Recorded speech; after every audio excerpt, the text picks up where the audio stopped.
Jai Gurudev and good morning everyone. I just got this feeling that I should have a look in the Bhagavad Gita. Today we are going to Lanzarote, and our master, our guru, is there.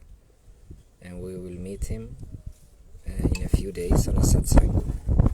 And I was inspired to just open up the Bhagavad Gita today, and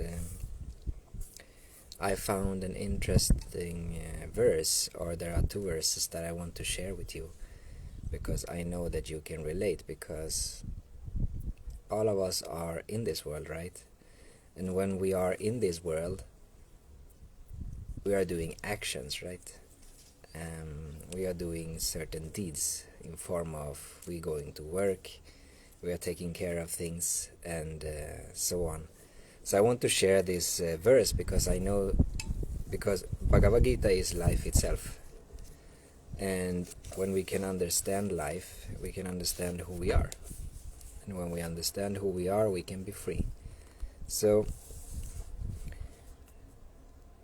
it's a dialogue between the Lord Krishna and Arjuna. So Arjuna here is saying, if, O Krishna, you consider the intelligence to be superior to action, why do you urge me to engage in this terrible deed?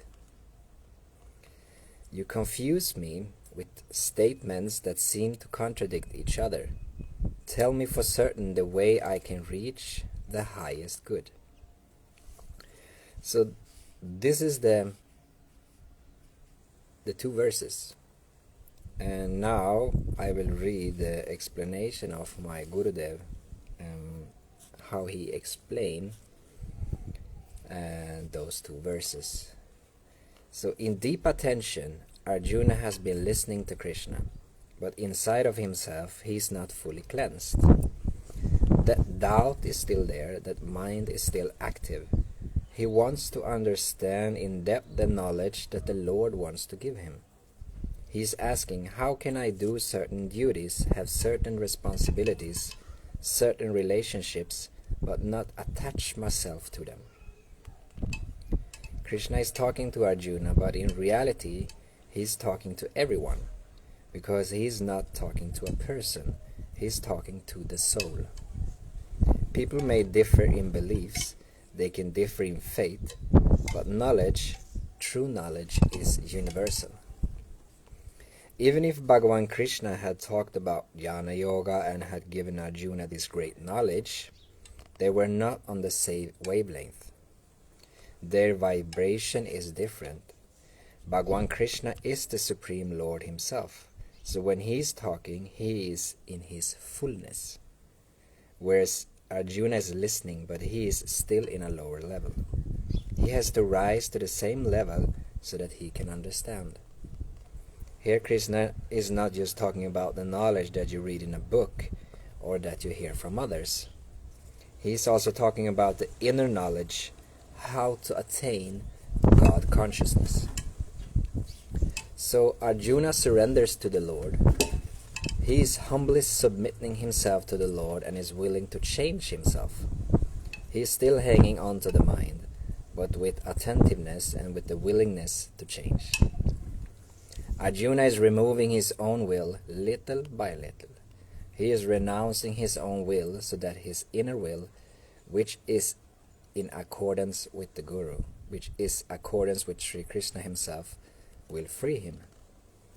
So this chapter is about how one can work in daily life, accept what God has given, do one's karma yoga outside, yet be separate from it, how to be focused and be free from that action. This chapter will allow you to realize that all the work that you have to do here can help you participate in your realization. So when we take a deeper look into this, we can see that we are so ignorant about who we are, and sometimes we are very ignorant in about the daily activities that we have, right? We have our job, but still we have our mind focused on something else. But if we put our focus into the daily activities, then we become fully surrendered into that activity, and then we become free.